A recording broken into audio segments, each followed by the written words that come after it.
안녕하십니까. 프라임에듀입니다. 내신 기간이 다 끝났고요.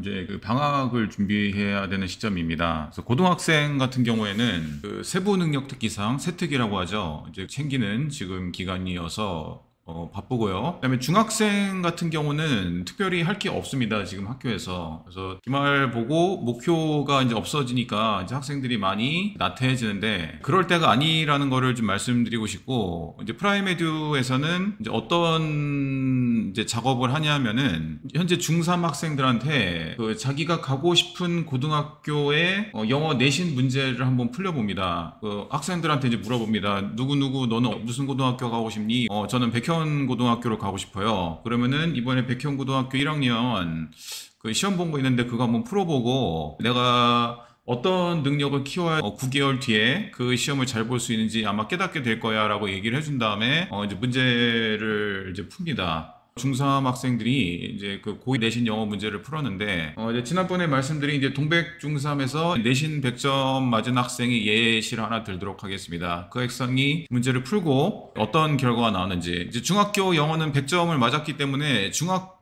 영어 내신에 필요한 능력은 다 갖췄다고 해도 이제 무리가 없겠죠. 근데 그 능력을 갖춘 학생이 현재 그 능력 그대로 고등학교 시험에 적용을 하면은 이제 어떤 현상이 발생하는지 한번 보도록 하겠습니다. 일단 개요를 먼저 말씀드리면요, 그 중학교 내신하고 고등학교 내신하고 이렇게 다른 게 있습니다. 그래서 고등 내신을 먼저 말씀드리면은, 고등학교는 이제 수능을 기반으로 한 지문이 많이 나오죠. 논리적 문장, 비문학 문장, 지문 변형이 많이 됩니다. 그래서 지문 변형이 되는 건 나중에 다시 한번 설명드리고요. 지문이 바뀌기 때문에 어휘 능력이 있으셔야 되고요. 처음 보는 지문을 이해할 수 있는 능력을 키우셔야 됩니다. 중학교 내신은 보시면은 실용문 위주입니다. 그러니까 내용이 이제 고등학교 내신에 비해서 상당히 쉬운 편이에요. 그러니까 이게 무슨 말인지만 알면 다 맞출 수 있는 문제입니다. 그래서 이제 고난이도 문제는 문법에서 일치불일치 문제가 고난이도죠. 이것도 어떻게 되는지 좀 이따 다시 한번 자세하게 설명드리도록 하겠습니다. 그래서 중학교 시험에서는 어떤 능력을 키워야 되냐면은 이제 문법이 제대로 된 문장을 찾는 능력, 독해에서는 보기하고 본문하고 이제 꼼꼼하게 대응하는 능력을 키우셔야지 중학교 시험을 잘 볼 수가 있습니다. 그래서 이게 다 된 학생은 이제 뭐 100점을 맞거나 혹은 90점 이상을 맞는 겁니다. 고등학교에서는 고등어법하고 내신 보기에 있는 어휘를 몰라서 틀리지 않을 정도의 능력을 키워야 되는데, 현재 중학생이 그것을 갖고 있냐고 측정을 해보면은 이제 그게 아니다라는 거를 알 수가 있습니다. 그래서 이거 같은 경우는 이제 중학교 고난이도 문제입니다. 그러니까 중학교에서 학생들이 많이 틀리는 유형은 이제 이런 겁니다. 여기서 어법이 틀린 것 혹은 옳은 것을 전부 다 고르세요, 이런 식으로 나옵니다. 고등학교에서는 이런 식으로 절대로 문제가 안 나오죠. 가끔 가다가 이렇게 내신에서 내신 학교가 있긴 한데 수능에서는 이런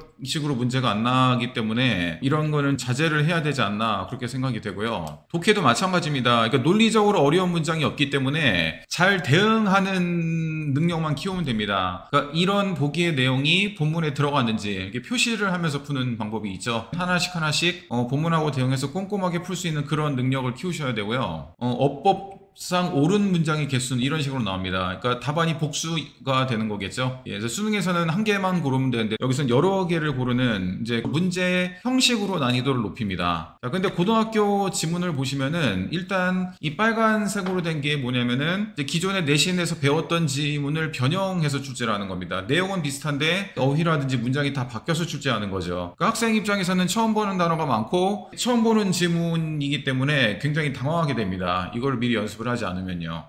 그 순서도 마찬가지고요. 이런 보기에 있는 단어들을 맞출 수 있는 그런 능력을 키우셔야 됩니다. 그러니까 중학교 때 내신에서는 이런 수준의 단어가 나오질 않는데 이제 고등학교 문제를 풀어본 중학생들의 90% 이상은 단어가 너무 어렵다, 단어만 알 수 있으면은 그래도 좀 풀 수 있을 것 같다, 이런 내용을 가장 많이 얘기합니다. 그러니까 학생이 스스로 느끼는 거예요. 내가 어휘를 어느 정도 알아야지 이 시험을 잘 볼 수 있겠구나라는 걸 지난번에도 말씀드렸지만은 고등학교 시험 범위는 이 시험 범위가 다가 아닙니다. 그래서 이만큼 바뀐 언어를 혹은 바뀐 단어를 맞출 수 있는 능력이 필요하기 때문에 실제 시험 범위는 수능 시험 범위라고 똑같다고 보시면 됩니다. 그러니까 평소에 어휘를 알지 못하면 절대로 고등학교 시험을 잘 볼 수가 없고, 처음 보는 지문에 대한 능력을 키우지 않으면 절대로 시험을 잘 볼 수가 없는데, 되는데 이런 시험 범위에 속으셔서 이것만 열심히 하다 보면은 이제 이런 부분을 채워나지 못하기 때문에 굉장히 이제 가서 어려움을 겪고 내가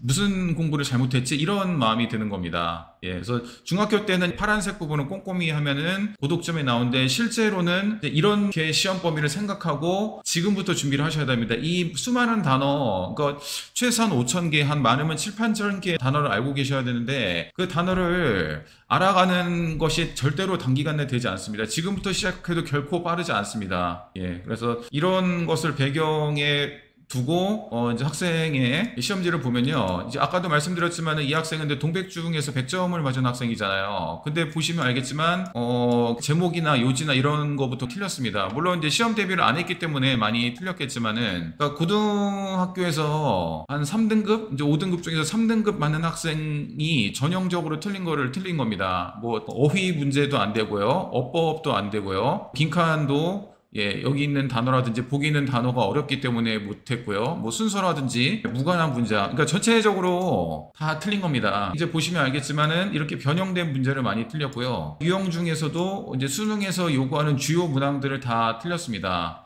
이 문항들의 특징이 뭐냐면은 이런 보기에 있는 뜻을 알아야지, 혹은 단어를 알아야지 풀 수가 있는데 이제 그런 것을 모르기 때문에 이제 이렇게 이제 틀린 성적이 나온 거죠. 예, 그래서 이 학생은 아까도 말씀드렸지만은 중학교 내신 여기 있는 100점 맞을 정도의 능력을 갖고 있지만 지금 이 부분이 전혀 돼 있지 않은 겁니다. 지금부터 이 능력을 이제 차근차근히 채워나가는 그런 작업을 해야지 이제 백현고등학교 가서도 1등급을 받을 수 있는 거죠. 예, 그래서 그 많은 현재 중3 학생들이 이런 사실을 알고 미리미리 좀 준비를 해서 고등학교 때 좀 좋은 성적을 받았으면 합니다. 프라이머리에서는 지금 중3 학생들 혹은 중1, 중2도 마찬가지입니다. 중학교 시험을 물론 잘 보는 거 중요하죠. 중학교에서 가장 잘 받을 수 있는 등급은 A입니다. 중학교에서 A를 받고 가장 높은 점수를 받는다는 얘기는 이 능력을 현재 갖고 있다는 얘기입니다. 그럼 이 능력이 어느 정도 갖춰진다는 것이 검증이 되면 이제는 이쪽 능력을 키우시는 그런 작업을 하셔야 됩니다.